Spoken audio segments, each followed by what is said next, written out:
Hey everybody, it's Drew over at Rev Hiker Outdoors. I wanted to come to you today and make a video.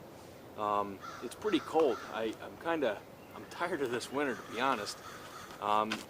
We're a week away from April here in upstate New York, and we still have snow on the ground, and right now it's only about 14 degrees out, so hands are cold.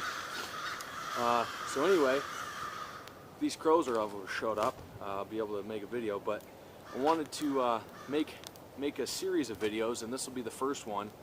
And I'm just going to show you guys a number of simple bushcraft type projects that you can try, that you know, just about anyone with just a little bit of practice could do. And anyway, I just want to the first one, I'm going to show you guys how to make just a little camp chair. Because, you know, you like to be around a fire and you don't always like to be on the ground. So I guess the easiest one would be to do what I'm doing right now and just find a log. But if you don't have anything convenient, I'm going to show you how to make a real simple, quick camp chair. Nothing fancy, not going to be super comfortable, but it'll be about as good as this little log here. So anyway, stay tuned and I'll show you how to make that. Okay, so here we are.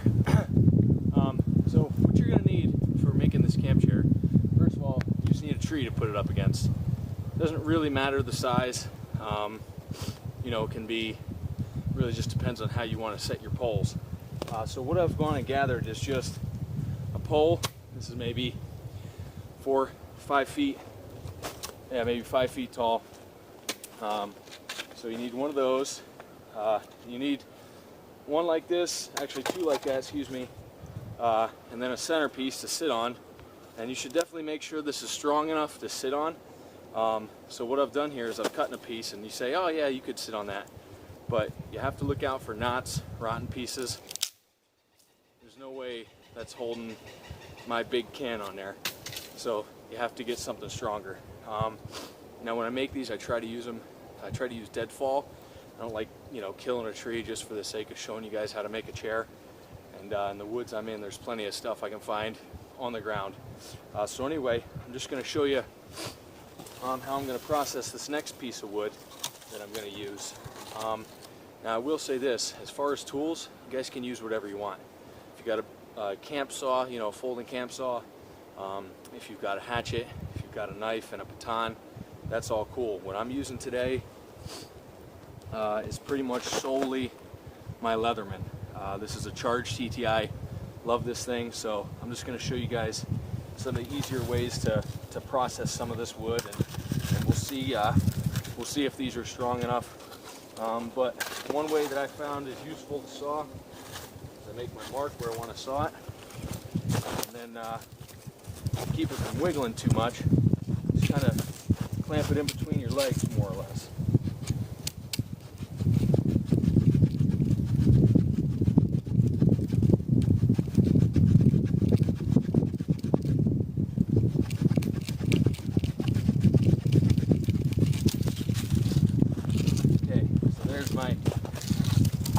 My second pole.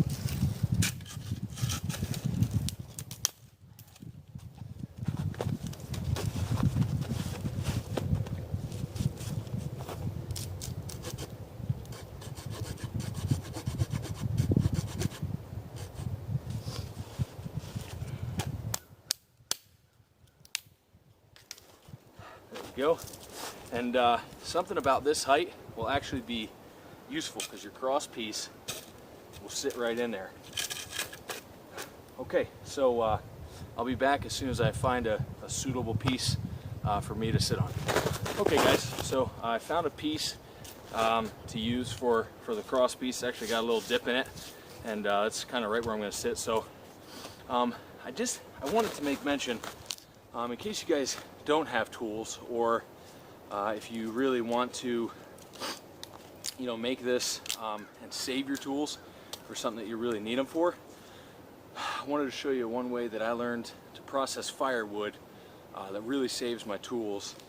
And you know, I think it'll work on something like this. So what you need to do is find a tree with a low crotch, or find a tree that's kind of, you know, grows split right from the ground, and you just wedge this in there and kind of ratchet on it, something like this, and there you have it. So that's kind of almost exactly where I wanted it. So that's how we're going to process wood if you want to save your tools. So anyway, first step we're going to do is grab a piece of 550 cord. This one is about 8 foot, I'm guessing, because I do it by pole, so it's 1 plus a little more, about 6 foot tall. So there's that. So you want to take these 2 poles and leave yourself about, I don't know, see them on the tree, kind of find where they rest comfortably, and then you know, just tie a knot around there.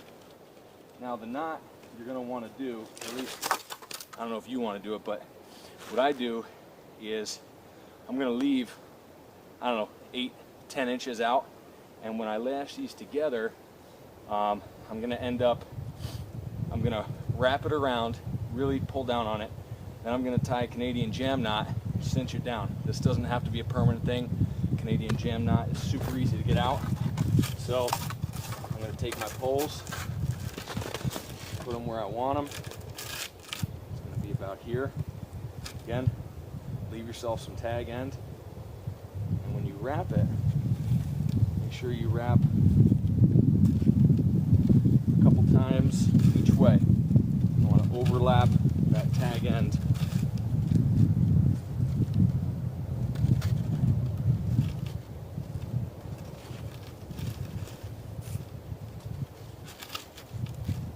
Now again, if this is going to be something that's a little more permanent, you're going to want to do a much better job than what I'm doing right here.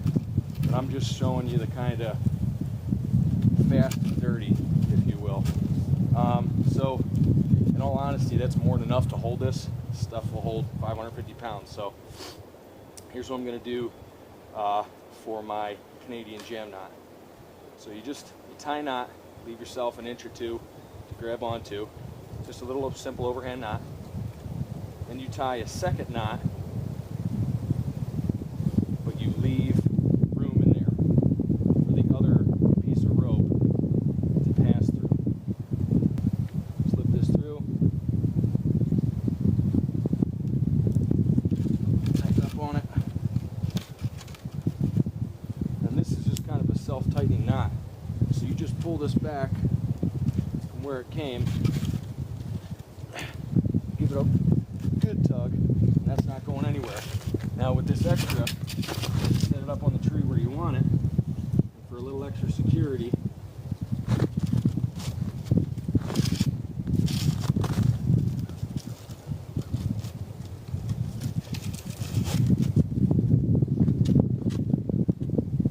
send this around one time.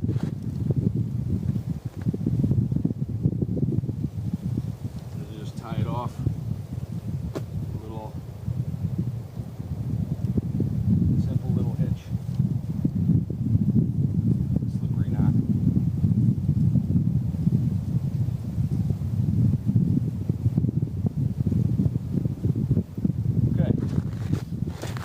Not going anywhere. Now next thing we do is take our cross piece. Where was that one? There we go. Now I have 2 other lengths of paracord here I'm going to use, and you know, you're going to have to play around with this to get it just right. Excuse me. I'm just giving you guys, like I said, kind of quick and dirty. So we have a good little wrap here. Now I'm going to do the same thing, okay, except for I'm going to tie this knot first. Just leave a little loop.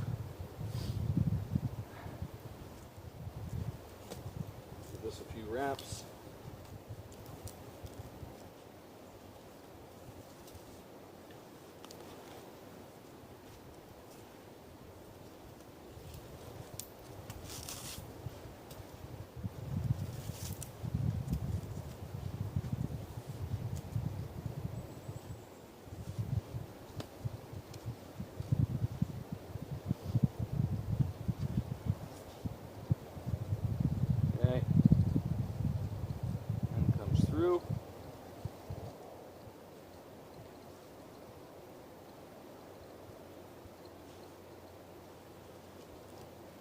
cinch it down.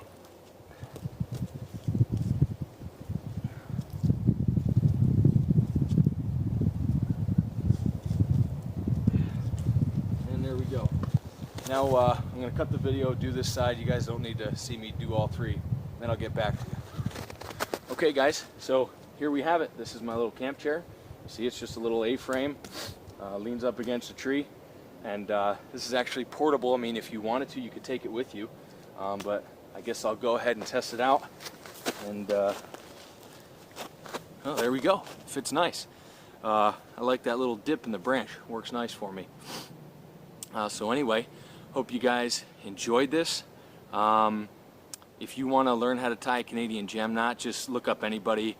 I've seen Dave Canterbury over at Pathfinder do a really good demo on the jam knot, and he does several of them, so go over, check those out. But they're really handy. I use it a lot in lashing things to my pack and putting stuff like this together. So go ahead, get out in the woods, have some fun, practice your bushcraft, and I'll be back with another video soon. Thanks for watching, guys. Don't forget to thumbs up and subscribe. So I just kind of plant this right where I want it. There we go.